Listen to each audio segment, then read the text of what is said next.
Audio Jungle.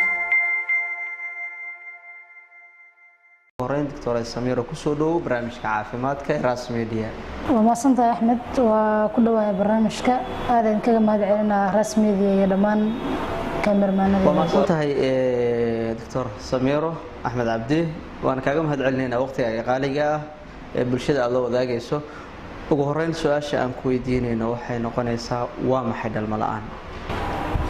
bismillah. dhalmo la'aantu waa cudur ama xanuun ku dhaca يعني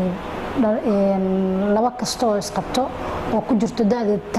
taranka ku jirto reproductive age couples waxa loo yaqaano يعني waxa la qiyaasaa 10 ilaa 15 kamid ah laba qof kasto oo isqabta in ay ku dhacaan cudurkan dhalmo la'aanta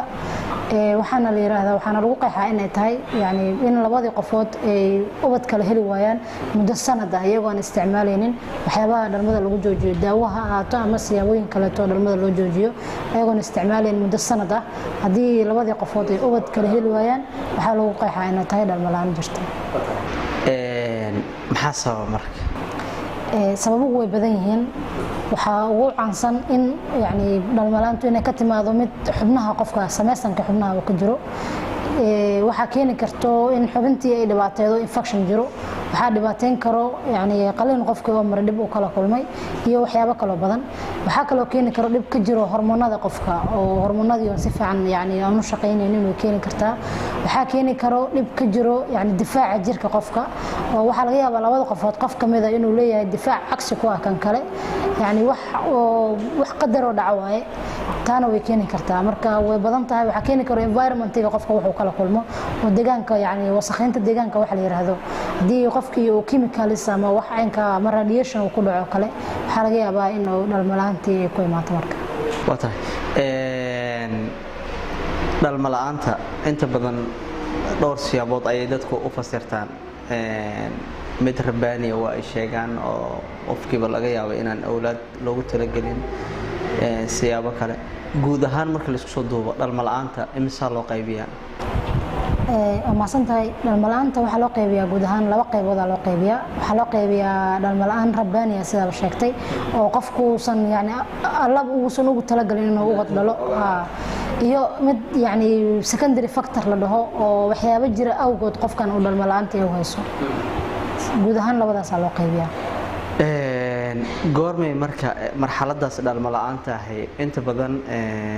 qofku waxa jirto waxaan xilli ogaan karaa soo goormay dhacdaa qofku marxaladaas dhalmo la'aanta uu isku arka ama la dhihi karaa qofkaasi dhalmo la'aan ayaa haysa ama awlaad la'aan hadii qofka yani marka hore qofka hadii sanad uusan wax u wada uusan helin sida waqtiga ugu yar loo qiyaaso waaye hadii aysan jirin hadii hooyadu ay nuujinayso kale waa laga yaabaa in ay yani wax caadi ay tahay hadii xanuun kale oo jiro la og yahay daawo laga qaato waa laga yaabaa laakiin qofkii oonan wax yani u diiday iyadoo aysan jirin sanadna aanan wax awlaad ama abuuris aysan dhicin taa qofkii wuxuu dhihi karaa in dhalmo la'aan ay jirto marka qofku waxay ku abuuray taas walwal inuu dhakhtar tago baaro yani sababta keentay muddadaas intaas la eegnuusan qofkii waxba oo yani awlaad aysan abuurmin markii tusaale kale qofkii uu isku ogaado xaaladii dhalmo la'aanta ahayd ama in muddo uu arkay inuusan wax aysan awlaadihii ka imaanin xaqiisa dhakhtarkii uu yimaado ama uu idin soo gaaro waxa tahay dhakhtar inta badan cudurrada haweenka dhalmo la'aan markii la dhahana inta badan ama ninka ka timaado ama naagta ka timaado baaritaanka koobaad waa dumarka inta badan qaab nooca ayaad u baartaan dhalmo la'aan oo qofkaani aad ku ogaan kartaan inuu ku jiro marxaladii dhalmo la'aanta horta dhalmo la'aantu rag iyo dumarka way u siman yihiin oo qofka raggaana way ku dhici kartaa dhalmo la'aanta yani inta dhibaato oo qofka dumarka u keenta inta qofka raggaana u keento marka waxay ku xiran tahay qofka iyo warbixinta aad ka qaaday qofka waxa loo sameeyaa in horta markuu horeyso hormoonadiisa la hubiyo oo la hubiyo hormoonadu levelkii laga rabay ma ku shaqeynayaan intii laga rabay yani ma jirku ma soo saara labo waxa la baaraa yani dhalmalaantu rag iyo dumarka u sugan oo qofka raggaana way ku dhici kartaa dhalmalaanta inta dhibaato qofka dumarka u keenta inta ragga qofka ragga marka waxay ku xiran tahay qofka iyo warbixinta aad ka qaaday qofka waxaa loo sameeyaa intuu marka ugu horeyso hormonadiisa la hubiyo oo la hubiyo hormonada levelkii laga rabay ku shaqeynaya intii laga rabay yani jirku soo saara labo waxaa la baaraa yani xubnihiisa taranka wax ka qaldan ma jira oo yani wuxuu baahan yahay saxan yihiin awoodista xubnaha qofkan hore wax kusoo dhalay mise kusoo dhalay wax ku xiran tahay warbixinta qofka ka qaaday من بارتان مركو استبيك الهواية وعي قف هرمونات صحن هرمونات صحن وحكا يعني مركز بارتان بحيث نساين يعني قف كالبارو فارا قدر وحكالين بالنسبة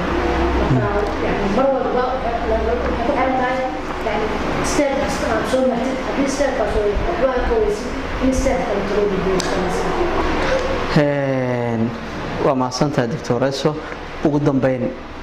halka aad bulshada Soomaaliyeed ay ku daawanayso tala ahaan maxaad kula talinaysaa ama ayagu dhalmo la'aanta dareemaya ama garanaya cid xaaladaasi la daala dhacayso ugu dambeyn talada dhakhtarnimo oo aad bixinayso maxay tahay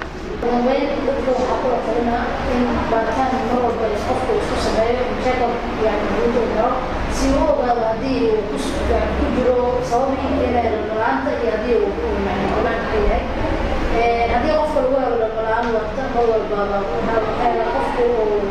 يعني يجلس في سنة كذا إنه على هربانيين إلى أن ورد رب يسوي شيء تذكر عده وأنا أولاده وسير عده وأنا من السوق تذكر كل كلمة مرة أفضل تامر لأن هذه وحي دواء وأفضل سوريا سيد سهل waa maasantahay Dr. Samiira Axmed waana kaaga mahad celinaynaa waqtigaaga qaaliga ah sida aad bulshada oo la wadaagtay guud ahaanba waxaan intaas ku soo afmeeraynaa daawadayaal barnaamijkeena caafimaadka oo toddobaadkan aad kala socoteen warbaahinta Raas Media waxaana marti noogu ahaa Dr. Samiiro Axmed Cabdi oo ah dhakhtar haween oo ka howlgasha xarunta Amana Medical and Diabetic Center oo ku taala magaalada Muqdisho gaar ahaan degmada Howladaag tani intaan ku kulmi doono barnaamijka lamida waa Axmed Maxamed Faarax oo idin leh sidaas iyo nabadgelyo